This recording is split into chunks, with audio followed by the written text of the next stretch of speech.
Hello बच्चों, welcome to the online learning platform of Malviya Academy. बहुत लंबे समय से आपका एक सवाल हमारे पास आ रहा था, बार बार आया है कि सर समय बहुत कम है, ये 50 दिन बचे हैं, इस 50 दिनों में कैसे तैयारी करें, क्या स्ट्रेटजी होनी चाहिए, करेंट के साथ बैकलॉग को कैसे कवर करें, टाइम मैनेजमेंट कैसे हो। हम टाइम मैनेजमेंट नहीं कर पा रहे हैं सर जी। एग्जाम में बैठ रहे हैं तो लगता कि पढ़े हुए हैं, बनाते हैं, आंसर आता है, मैच करता है, नंबर वह गायब हो जाता है। ये नंबर क्यों नहीं आ रहा है सर? तो ये तमाम आपके प्रॉब्लम्स अब तक हमारे पास पहुंचे, इकट्ठा हुए, और उसी पे हमने सोचा कि इन सभी क्वेश्चन को कलेक्ट करके क्रीम क्वेश्चन निकाला जाए और उस पर एक सेशन ले ली जाए कि इस 50 दिनों की जो रणनीति होनी चाहिए, इस महायुद्ध की तैयारी की, वो कैसी होनी चाहिए। बायोलॉजी का मैं बताने जा रहा हूं बच्चों। सीयूईटी यूजी की बायोलॉजी के लिए 50 दिनों की तैयारी कैसे करनी है, आइए देखते हैं। पहले ही हमने लिख रखा है, your selection is our priority. हमारी प्राथमिकता है कि आपका क्या हो जाए, सिलेक्शन हो जाए। सिलेक्शन ही प्रायोरिटी है हमारी। अब कैसे होगा देखते हैं। हाउ टू स्टडी, पढ़े कैसे। सर जी हम पढ़ने बैठते हैं ना तो दिमाग ही नहीं काम करता, क्या पढ़े। फिजिक्स लेके खोलते हैं तो नहीं फिजिक्स नहीं, केमिस्ट्री पे बैठते हैं, अरे इसको रटना पड़ेगा, पहले बायोलॉजी कर लेते हैं, बायो करते हैं, हो गया तो कॉन्फिडेंस आता है कि आज पढ़ लिए। फिर अगले दिन और गौर करते हैं तो फिजिक्स छूट गई, केमिस्ट्री को छोड़ दिए और बायो पे ही रह गए। सिलेक्शन इतना से नहीं होने वाला, आपको सभी पढ़ने होंगे, फिजिक्स, केमिस्ट्री, बायोलॉजी भी। और बायोलॉजी कैसे पढ़ना है, तो हाउ टू स्टडी में है सिंपल सा। सबसे पहले आप क्या करेंगे, टाइम टेबल बनाएंगे बच्चों। टाइम टेबल बहुत जरूरी है, ठीक है, बहुत ज्यादा जरूरी है। एक और चीज, कंसिस्टेंसी मतलब आप अपने कार्य में कंसिस्टेंट रहेंगे, एकदम लगे हुए रहेंगे। ये नहीं कि 4 दिन धुआंधार पड़े, 5वां दिन हवागुल, ऐसा नहीं होना चाहिए। लगातार 4 से 5 से 6 ये कंटिन्यू होती रहनी चाहिए। लाइन सीधी रेखा में जानी चाहिए, वो ड्रॉप कॉमा डॉट नहीं होनी चाहिए, सीधा चलते रहना चाहिए। और ये तभी चलेगी, कंसिस्टेंसी तभी बनी रहेगी बच्चों, जब आपके अंदर क्या होगी, डिसिप्लिन होगी। डिसिप्लिन। सर अब क्या बात करते हो, बचपन से हम सुनते आ रहे हैं, दादा दादी, नाना नानी, मम्मी पापा, भैया सब यही कहते हैं डिसिप्लिन में रहो। ये तंग हो गए हैं, उब चुके हैं। तो बच्चों मैं भी वही कहूँगा, बस इस 50 दिन ना अपने अंदर डिसिप्लिन पाल लो। उस छोटी सी डिसिप्लिन को 50 दिन तक चलाओ, फिर आप डिसिप्लिन में मत रहना, हम नहीं कुछ कहने वाले। लेकिन ये 50 दिन तक डिसिप्लिन को फॉलो करोगे, डिसिप्लिन में रहोगे, अपने आप को संयमित रखोगे ना, तो आपका रिजल्ट तय है। रिजल्ट आएगा, पॉजिटिव आएगा। सीयूईटी यूजी की रिजल्ट पॉजिटिव आएगी। बाकी पॉजिटिव किसका है मुझे नहीं मालूम, लेकिन सीयूईटी यूजी की रिजल्ट पॉजिटिव आएगी जब आप खुद को डिसिप्लिन में रखोगे। डिसिप्लिन मतलब टाइम टेबल के हिसाब से चलोगे। टाइम टेबल बनाना है तो पहले तो आप 24 आवर में आप क्या करते हैं, क्या नहीं करते, उस हिसाब से आप अपना एक टाइम टेबल बनाएं। कितना घंटा पढ़ाई के लिए निकालेंगे, क्योंकि आपकी सिलेबस कंप्लीट हो गई, ठीक, सिलेबस आपकी कंप्लीट है और आगे की जो पढ़ाई है वो रिवीजन है। आप खुद से कुछ रिवीजन करेंगे, कुछ इंपॉर्टेंट टॉपिक्स हैं, कुछ टॉपिक्स आप छोड़ दिए, चाहे शादी थी किसी की, बीमार हो गए, नहीं आ पाए, कुछ भी कारण से आपके टॉपिक्स छूटे हैं, तो वो टॉपिक हम जब रिवाइज कराएंगे तब आपकी रिवीजन हो जाएगी। यानी खुद से कुछ टॉपिक की रिवीजन, कुछ टॉपिक की रिवीजन हमारे साथ, और कुछ टॉपिक्स रिवीजन नहीं करने, सिर्फ क्वेश्चन लगाने हैं, बाद में उसको देखेंगे, यदि गलती हो रही तो रिवीजन करना है। यानी इस तरह से बढ़ेंगे। यानी आप 24 आवर में अपनी एक रिवीजन शेड्यूल बनाएं, रिवीजन करने की एक शेड्यूल बनाएं कि कितना घंटा किस टॉपिक को देना है। रिवीजन शेड्यूल में कितने घंटे आप किस टॉपिक को देने जा रहे हैं। टॉपिक, हाँ, तो आपको पता होनी चाहिए कि फलाने चैप्टर में कौन टॉपिक बहुत इंपॉर्टेंट है और कौन टॉपिक उससे कम इंपॉर्टेंट है, यानी आपके पास इसकी प्रायोरिटी होनी चाहिए। सर आप ही बता दो ना कौन कौन इंपॉर्टेंट है। बच्चों परीक्षा मुझे नहीं देनी है, परीक्षा आपको देनी है, तो आप अपने आवश्यकता अनुसार अपनी अंतरात्मा से पूछिए कि आपको पहले चैप्टर में बायोलॉजी का जो पहला चैप्टर है जैसे रिप्रोडक्शन ऑर्गेनिज्म, जीवों में प्रजनन, उसमें आपको कौन सा टॉपिक नहीं आता, या जब क्वेश्चन करते हैं तो किस टॉपिक के क्वेश्चन में फंसते हैं। यानी आपके लिए सबसे इंपॉर्टेंट वही टॉपिक है जिसमें आप फंस जाते हैं, कमजोर हैं, उस पर ध्यान देना, उसको रिवाइज करना है ना। तो हर व्यक्ति, हर स्टूडेंट, हर टीचर के हिसाब से प्रायोरिटी चेंज हो जाती है।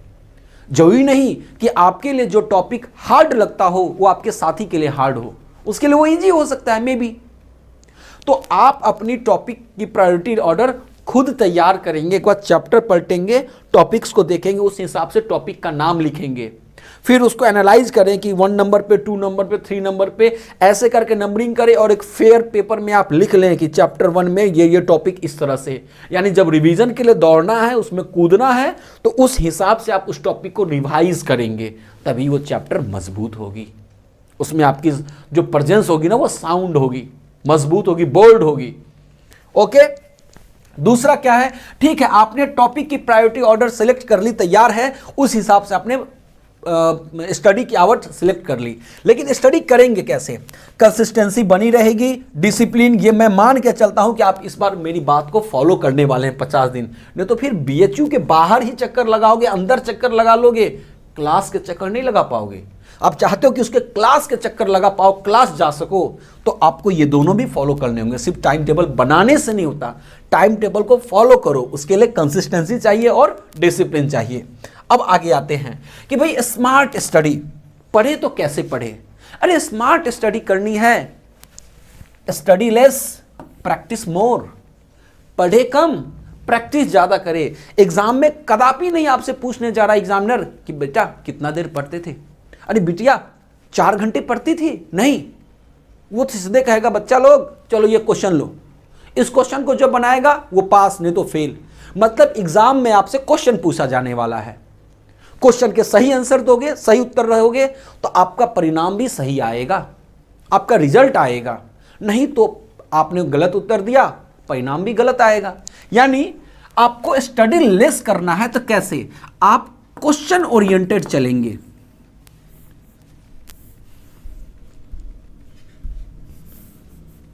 आप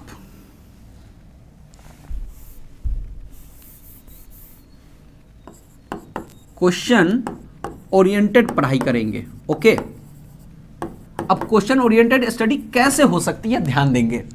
आपको क्या करना है कि चैप्टर 1 को उठाना है, ठीक, चैप्टर 1 को उठाएं, उसका क्या करिए, एमसीक्यू प्रैक्टिस किए, एमसीक्यू प्रैक्टिस किए।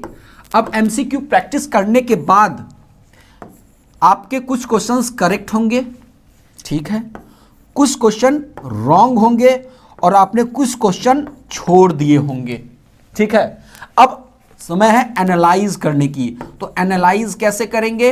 अब देखिए आपको करना क्या है, जो सही है उनको ध्यान ही नहीं देना है, जो क्वेश्चन आपके गलत हो गए, मतलब आपको आ रहे थे बट आपने गलती कर दी, कुछ तो प्रॉब्लम हुआ, कुछ तो सिली मिस्टेक हुआ, उस मिस्टेक को दूर करना है, क्योंकि आता हुआ क्वेश्चन गलत हुआ है ना।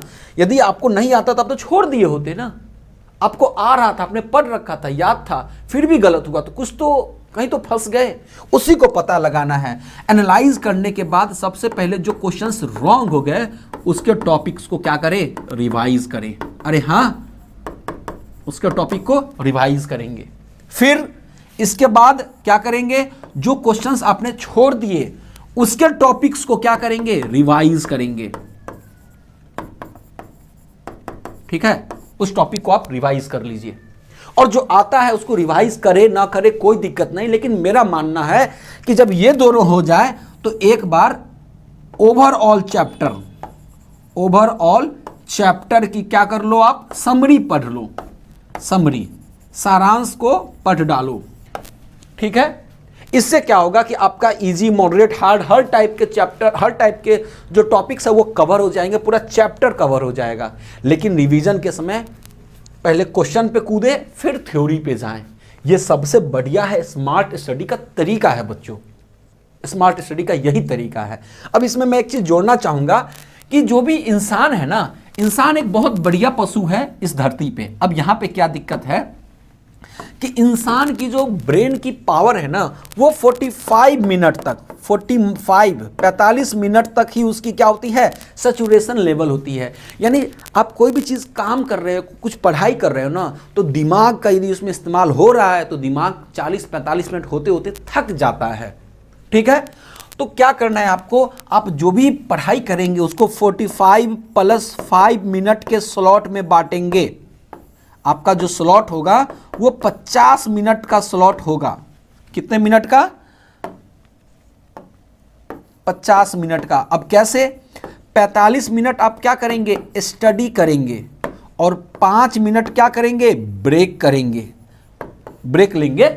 यहां पे ध्यान रखना है, उल्टा मत कर देना कि study for minute and take break for hour, कि 5 मिनट पढ़े और 5 घंटा की छुट्टी मार लिए, उल्टा ऐसा नहीं करना, इसको उल्टा करो। 45 मिनट पढ़ाई करनी है, 5 मिनट का ब्रेक लेना है, थोड़ा चाय पी लिए या फिर थोड़ा लेट गए, बॉडी को रिलैक्स किए, पानी पी लिए, 2-4 कदम टहल लिए, कोई एक छोटी सी म्यूजिक इंस्पायरेशनल सॉन्ग सुन लिए, यूट्यूब नहीं, बीच में आप यूट्यूब स्क्रॉल और इंस्टाग्राम सोशल मीडिया यूज ही नहीं करनी है। तो आप इस तरह से पढ़ाई भी कर लेंगे, दिमाग को ब्रेक भी देंगे, रेस्ट भी देंगे, फिर 45 मिनट की फिर पढ़ाई करें। यानी आप 50 मिनट की स्लॉट्स में पढ़ाई करें।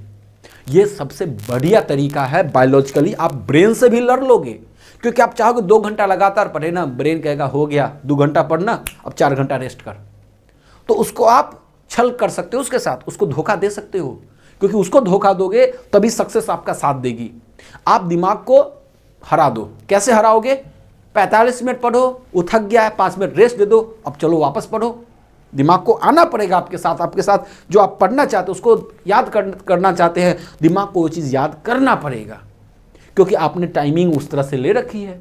ये फिजियोलॉजी आप बॉडी का इसे मैनेज कर लोगे। साथ ही साथ वाटर, H2O, अरे जो पानी जल है ना, उस नीर, वो जल की बहुत ज़्यादा आवश्यकता है। दिमाग को काम करने के लिए दूध और पानी, इन दोनों की बहुत ज़्यादा आवश्यकता है।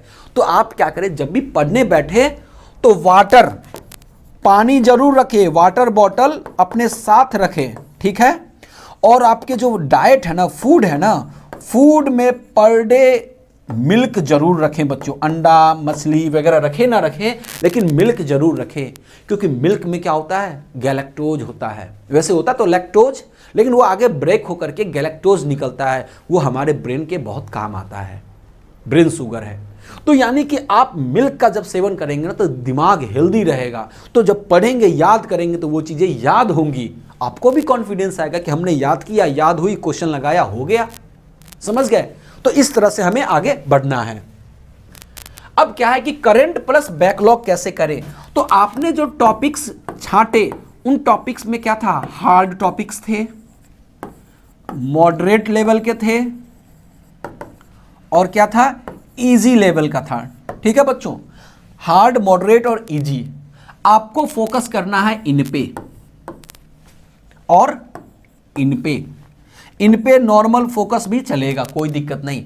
यानी मेनली आपको हार्ड टॉपिक और मॉडरेट टॉपिक। कैसे, यदि मान लो, जैसे मैं एक एग्जांपल दूं, आप फिजिक्स का कोई इजी टॉपिक उठाए हो, ठीक है, तो केमिस्ट्री का क्या उठा लो, मॉडरेट टॉपिक उठा लो, और बायोलॉजी का क्या उठा लो, हार्ड टॉपिक उठा लो। इस तरह से ब्लॉक मेथड में आप पढ़ेंगे। इसको क्या कहते हैं बच्चों, ब्लॉक मेथड कहते हैं, ठीक है, ब्लॉक मेथड। तो ब्लॉक मेथड में जब पढ़ेंगे ना तो आपको मज़ा भी आएगा और आपका काम आसान हो जाएगा। आप फिजिक्स का भी हार्ड टॉपिक ले लेंगे, केमिस्ट्री भी हार्ड, बायो भी हार्ड, पढ़ाई में मन नहीं लगेगी, एक दिन नहीं 2-3 दिन तक पढ़ाई छोड़ दोगे। तो क्या करो, फिजिक्स इजी लो तो केमिस्ट्री मॉडरेट, बायोलॉजी हार्ड, यानी इजी मॉडरेट हार्ड का कॉम्बिनेशन बना के चलो। तो अभी हमने कहा ना, टाइम टेबल बनाओ टाइम टेबल, बायोलॉजी नहीं, सबके लिए बनाओ। उसमें बायोलॉजी का मैं बता रहा हूँ कैसे चलना है, ठीक। अब यहाँ पे क्या कि करंट प्लस बैकलॉग, जैसे आप कोई टॉपिक कवर कर रहे हो, टॉपिक जैसे मैं बताऊँ, टॉपिक 1, चैप्टर 1 का कवर कर रहे हो बायो में, इसके साथ आप क्या उठा लो, टॉपिक 3, चैप्टर 3 फिजिक्स का उठा लो। इससे क्या होगा, जो आप टॉपिक 3 मान लो करंट का है, जस्ट पढ़े हैं, तो करंट का टॉपिक उठा रहे हो तो किसी दूसरे चैप्टर का बहुत पुराना टॉपिक उठा रहे हो, यानी आपका करंट भी कवर हो जाएगा, बैकलॉग भी कवर हो जाएगा। यानी बायोलॉजी का आप करंट उठा रहे हो तो बायोलॉजी का ही बैकलॉग नहीं, biology current, physics backlog, chemistry backlog लेके चल सकते हैं। यानी करंट ज़्यादा रिवीजन नहीं करना है, ज़्यादा रिवीजन बैकलॉग को करना है। करंट तो करंट है, तो करंट में एक टॉपिक उठाया तो बैकलॉग में 2 टॉपिक उठाएं, इस तरह से बढ़े, आसानी से टॉपिक कवर होने लगेंगी। हाँ, ऐसा हो सकता है कि मैं ये बता रहा हूँ तो ये आपके हिसाब से, आपके डेली रूटीन के हिसाब से फिट ना बैठे, तो आप इस रूटीन में थोड़ा चेंज कर सकते हैं अपने हिसाब से, अपने ज़रूरत के हिसाब से इसमें मॉडिफिकेशन कर सकते हैं। अब क्वेश्चंस जब आएंगे आपके एग्जाम में तो कैसे अटेम्प्ट करना है, जैसा कि आपको मालूम हो गया होगा कि चांसेस बहुत ही ज़्यादा हैं कि आपके पेन एंड पेपर मोड में आपके एग्जाम्स होने वाले हैं।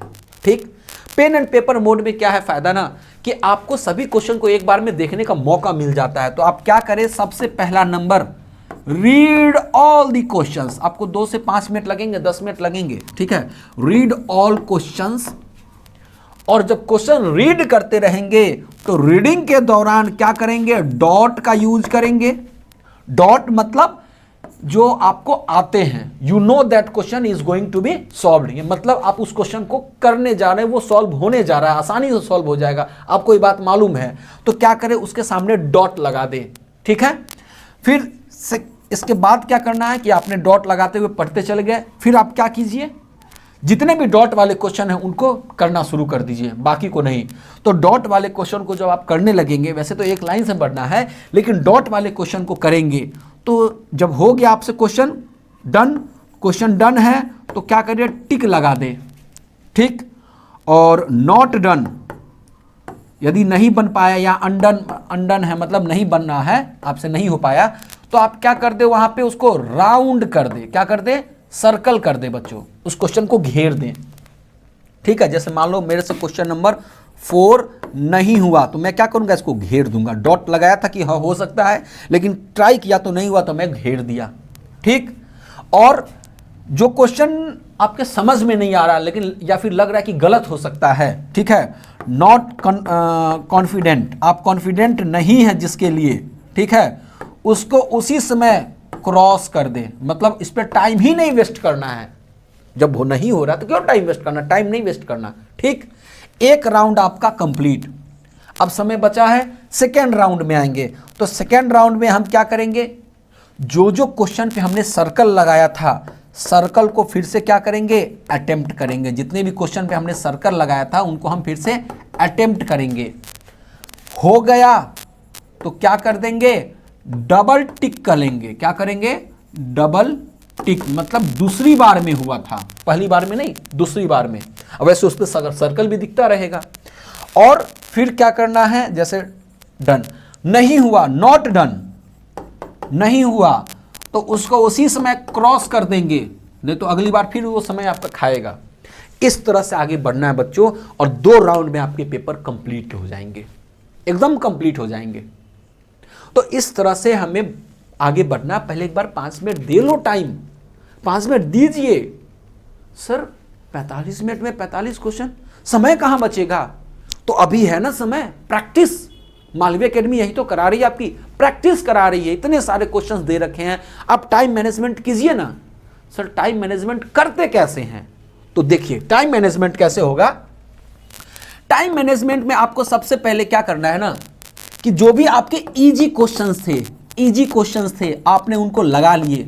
सर आप तो कहते थे हार्ड पे कूदो, अरे जब आपकी तैयारी थी ना, तैयारी जब आप कर रहे थे तब हार्ड पे कूदना था। अब हमें मार्क्स चाहिए, वो सिक्का चाहिए जिससे सिलेक्शन होगा, दैट इज द मार्क्स। तो आपको मार्क्स कैसे अच्छे मिलेंगे, जब आप ज्यादा क्वेश्चन करेंगे। ज्यादा क्वेश्चन तो इजी पे टूटो ना, जो इजी है आसानी से हो सकता है उसको पहले कर लो, ठीक। फिर मॉडरेट और फिर हार्ड। लेकिन सर ठीक है, ये तो एग्जामिनेशन का हो गया। एग्जामिनेशन में घर पे कैसे टाइम मैनेजमेंट करे, तो बच्चा मैंने शुरू में ही बोला, डिसिप्लिन, अपने अंदर अनुशासन लाएं, अपने जीवन के प्रति सजग बने, सक्रिय होएं और एक पॉजिटिव मानसिकता के साथ आप आगे बढ़े, पढ़ाई करें। इसलिए नहीं कि घर वाले भेज दिए हैं पढ़ो नहीं तो खेती करनी होगी, अरे इसलिए पढ़ो कि तुम्हारे नाम के बाद जैसे तुम पास हो गए ना, यूपीएससी वगैरह क्रैक कर लिए, तो तुम्हारे नाम के चर्चे होंगे कि भाई ये यहाँ से पढ़ा था, ऐसे पढ़ा, लोग पूछने आएंगे कि कैसे तैयारी करे, नाम बनाओ नाम। ठीक है, तो टाइम मैनेजमेंट कैसे करना है, आपको सबसे पहले तो अपने अंदर डिसिप्लिन लानी होगी। ठीक है, और कितने बजे उठना है वो डिसाइड करें और उतने बजे उठें। इन्हें कि 10 मिनट भी लेट नॉट अलाउड, 10 मिनट भी लेट अलाउड नहीं है। आप जितने बजे सोचें कि उठना है तो उतने बजे उठ जाइए। ठीक, पढ़ने बैठना है तो बैठिए, लेकिन आप क्या करें, सोने से पहले आपके जो अगले दिन का जो दिनचर्या है ना, जो रूटीन है, डेली रूटीन, वो रेडी होना चाहिए। यानी सोने से पहले नेक्स्ट डे का शेड्यूल आपके डायरी में नोट हो जाना चाहिए। अब इसका इतनी जरूरत क्यों है, होना चाहिए। अब ध्यान दीजिए, अब इसका इतना जरूरत क्यों है कि ये शेड्यूल हम पहले ही बना ले, क्योंकि बच्चों जब आप पढ़ने बैठते हो ना तो आपका दिमाग भागता है, ये करे वो करे क्या करे, कुछ भी नहीं कर सकते। तो क्या करें ना, जैसे स्कूल में जाते हैं, क्या पढ़ोगे बच्चों, सर आज पीटी ले चलिए, सर ड्राइंग, सर म्यूजिक, आपके दिमाग इधर उधर भागेगा। लेकिन पहले से डिजाइन है कि अभी 2nd क्लास फिजिक्स की है, 3rd क्लास बायोलॉजी, तो टीचर पूछेगा क्या पढ़ना है, तो आप खुद कहोगे सर ये तो बायोलॉजी की क्लास है, क्योंकि वहाँ आपके रूटीन में दिया हुआ है। तो आप क्या कीजिए, अपना रूटीन तैयार करें। सोने से पहले एक डायरी बनाएं, उस डायरी में सोने से पहले अगला दिन कितना बजे क्या पढ़ना है, कितना देर पढ़ना है, क्या क्वेश्चन करना है, किन क्वेश्चंस को पुराने टॉपिक्स को, कौन कौन से पुराने टॉपिक्स को करना है, ये सब पूरा एक रिटन में आप तैयार कर लें। जब आपके सामने लिखा हुआ रहेगा ना कि इतना से इतना ये पढ़ना है, तो अगले दिन आप उतना से उतना वही पढ़ोगे। और डिसिप्लिन बनाओ कि उतना से, यदि सुबह 8 से 10 लिखा है कि फिजिक्स के इलेक्ट्रोस्टैटिक्स के क्वेश्चन प्रैक्टिस करने हैं, तो क्वेश्चन प्रैक्टिस करना। ये नहीं कि क्वेश्चन प्रैक्टिस करने की जगह थ्योरी पढ़ने बैठ जाना, ये नहीं। ये आप खुद से गद्दारी कर रहे हो, रिजल्ट गद्दारी कर देगा आपसे, फिर तो साल भर बर्बाद हो जाएगा ना आपका, इतना मेहनत, इतना पैसा, इतना टाइम सब बर्बाद हो जाएंगे।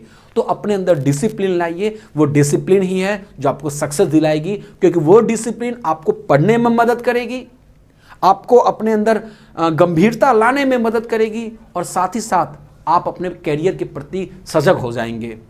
तो आज हम इतना ही रखते हैं बच्चों, इसी नोट के साथ आज के हम सेशन को एंड करते हैं। पढ़िए बच्चों, मेहनत कीजिए, क्योंकि मेहनत ही वो कुंजी है ना जो सफलता के द्वार को खोल सकती है।